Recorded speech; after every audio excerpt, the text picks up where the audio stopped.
अस्सलामुअलैकुम මෙම වේදිකාවේ මුලසුන හබවන අපේ ඉමාම් බුහාරි ආරබි විදුහලේ ගරු විදුහල්පති අපේ නිෆ්ලා මෞලවිතුමනි එවැගේම වෛද්‍ය පේ ડોક્ટર ෂාජහාන් මැතිතුමනි එවැගේම මෙම දායක සභාවේ ගෞරව සභාපති මා මිත්‍ර සුහේල් මැතිතුමනි එවැගේම වාසනාවන්ත දරුවෝ බිහි කරන ලද මගේ මිත්‍ර අබ්දුල් කාදර් මැතිතුමනි අනෙකුත් මෞලවිවරුනි සහෝදර සහෝදරවරුනි දෙමාපියනි ඇත්ත වශයෙන්ම ඊ타මත්ම සන්තෝෂ විය හැකි ආඩම්බර විය හැකි මෙම වේදිකාව අමතන්න ලැබීම ගැන අපේ අල්ලාහ් තාලා දෙවියන් වහන්සේ මගේ ගෞරවනීය ස්තුතිය පුද කරන ගමන් ඇත්ත වශයෙන්ම මම මේ ගමේ ඉපදිච්ච කෙනෙක් කුඩා කාලේ ඉපදිච්ච කෙනෙක් මෙම බිල්ඩිමේ තමයි දහම් පාසල තමයි කුරුවන් අපි හැදෑරුවේ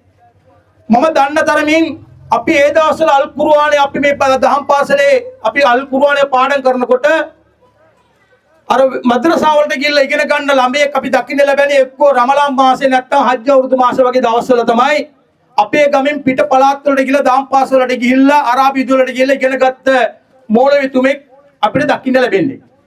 අත වශයෙන්ම අපි මේකේ ඉස්කෝලේ අපි දහම් පාසල මද්රසා ඉගෙන ගන්නකොට මේ ගම්බේ අපේ ගමෙන් වෙනත් අරාබි පාසල් වලට ගිහිල්ලා එහෙන් අරාබි අල් කුර්ආනය ගැන හොඳ අත්දැකීම් ලබන අධ්‍යාපන ලබන දරුවන් අපිට දකින්න ලැබෙන්නේ කලාතුරකින්.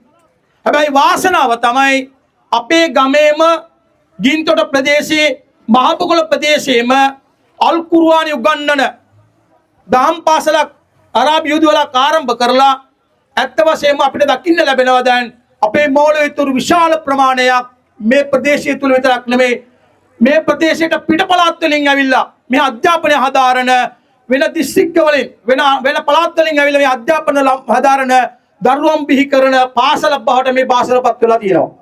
අත් වශයෙන්ම අවුරුදු 12ක් වෙනි කෙටි කාලයක් තුල ඉතාමත්ම හොඳ ඉතිහාසයක් ඒ වගේම හොඳ නමක් දිනාගත පාසලක් ඇටියට මේ අරාබි විදුහල දකින්න පුළුවන්. අත් වශයෙන්ම දැන් අපේ මාමිත සුහේලුත් කිව්වා වගේ ඔබ දන්නවා දැන් අපි ක්‍රිකට් මැච් එකක් නැත්නම් ෆුට්බෝල් මැච් එකක් ගහපු ගමන් අපි බැනර් එකක් ගහලා අපි උත්සව තියලා රතිඤ්ඤ දාලා අපි මේ පිළිගන්නවා ඇත්ත වශයෙන්ම මේ යම්කිසි කුසලානයක් අරගෙන ආවම ඇත්ත වශයෙන්ම අපි මේ දරුවා මේ සමස්ත ලංකාවෙම කියලා කිව්වම සමහර කටේ තේරුමක් නැහැ. ඒගොල්ලෝ හිතන් ඉන්නේ කුර්ආනෙන් තුන්වෙනි ස්ථාන ලබා ගත්තාම නිකන් ගමේ ගොඩේ නිකන් අර තියෙන උත්සව වල ගිහිල්ලා තගත්තා වගේ. එහෙම එකක් නෙමෙයි. මම දැක්කා අද අපේ මෞලවිතුමාගේ ජුම්මා දේශනය ඒ දේශනයේදී එතුමා කිව්ව ඇත්ත වශයෙන්ම අල් කුර්ආනය ක්‍රම 10කට අල් කුර්ආනය කියවන්න පුළුවන් කියන එක. ඒකට පාරායන කරන්න පුළුවන් කියන ක්‍රමය එතුමා පැහැදිලි කරා. දැන් මේක අපිට පැහැදිලි වෙනවා ඇත්ත වශයෙන්ම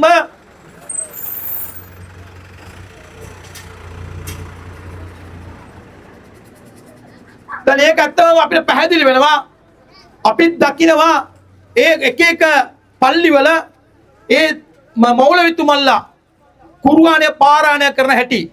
ඒ වගේම තමයි ඔබතුමාලා දන්න දැන් අර මක්කමේ කවබතුල්ලාවේ ඉන්න බාංග අදාන් කියන එක කොහොමද වෙන පළල අදාන් කියන කොහොමද? ඒකේ තියෙන ලම්ස රසයක් තියෙනවා. ඒ වගේ තමයි අල් කුර්ආනයත් දැන් මෞලවිතුමා කිව්වෝගේ ක්‍රම 10කට වගේ උගන්වන්න පුළුවන් කියන ක්‍රමය තමයි මේ ආරම්භ කරන්න කියලා කිව්වා. ඇත්තටම ඒකට අපි සන්තෝෂයි. ඒ වගේම මේ දරුවන් යහ මාර්ගයට ගන්න ඇත්ත වශයෙන්ම අපි ඒ දවස්වල පල්ලියට යනකොට මේ පල්ලියේ ඉන්නේ පේලි 2යි 3යි ඉෂා මහරිබ් වලට. දැන් හරි සන්තෝෂයි ඇත්තටම මම මහරිබ් සලාතේ තමයි වැඩිපුරම මෙහෙ ඉන්නේ. නමුත් දැක්කම පල්ලි පිරෙන්නේ ඉන්නවා. ඒවා අපේ මේ ඉෂා සලාතේ ගත්තා පල්ලි පිරෙන්නේ ඉන්නවා. ඒ කියන්නේ දරුවන් දැන් යම්කිසි යහ මාර්ගයට පොඩ්ඩක් හැදීගෙන එනවා. ඇත්තටම හරි සන්තෝෂයි. ඒ වගේම තමයි ඉදිරියටත් ඔබේ දරුවනුත් අධ්‍යාපන හදාරන ගමන් අධ්‍යාපනත් අවශ්‍යයි. අධ්‍යාපන හදාරන ගමන් තමන්ගේ ආගම ගෙනත් අල් කුර්ආනය ගෙනත් හොඳ අත්දැකීමක් ලබා දීම හොඳ දැනුමක් ලබා දීම කුඩා කාලයේදී මේ දරුවගේ මනසට අල් කුර්ආනය ගැන හදීසිය ගැන හොඳ දැනුමක් ලබා දුන්නාම ඒ දරුවා යහමකට තමයි යන්නේ. ඒ වගේ දරුවා හොඳ අධ්‍යාපනයක් යෝග ආගමන හොඳ අත්දැකීමක් ලබා ගන්නවා. එවැනි අත්දැකීමක් ලබා ගන්නකොට දරුවන් බිහි කරන්න පුළුවන් හොඳ අවස්ථාවක් මේ ගින්තොට ප්‍රදේශයේ ජනතාවට උදා වෙලා තියෙනවා. ඒක නිසා නම් වැඩිදුර කතා කර බලාපොරොත්තු වෙන්නේ නැහැ. මට මේ අවස්ථාව ලබා දුන්න සුබපතිමක් කරන්න කියලා මට අපේ ඉමාම් බුහාරි මද්රසා මෞලවිතුමා අපේ නිෆ්ලා මෞලවිතුමා අවස්ථාව ලබා දුන්නා. ඒක වෙන මගේ ගෞරවනීය ස්තුති පුද කරමින් මගේ මේ ප්‍රදේශවාසී ජනතාවගේ සමස්ත ශ්‍රී ලංකාවේ ජනතාවගේ ගෞරවණීය ස්තුතිය මේ අවස්ථාවේ සුබ පැතුම් මේ අවස්ථාවේදී මේ එහ්සාන් අබ්දුල් කාදර් මෞලවිතුමාට පිරිනමමින් මගේ වචන සල්ව අවසන් කරනවා. ඔබ සියලුම ස්තුතියි.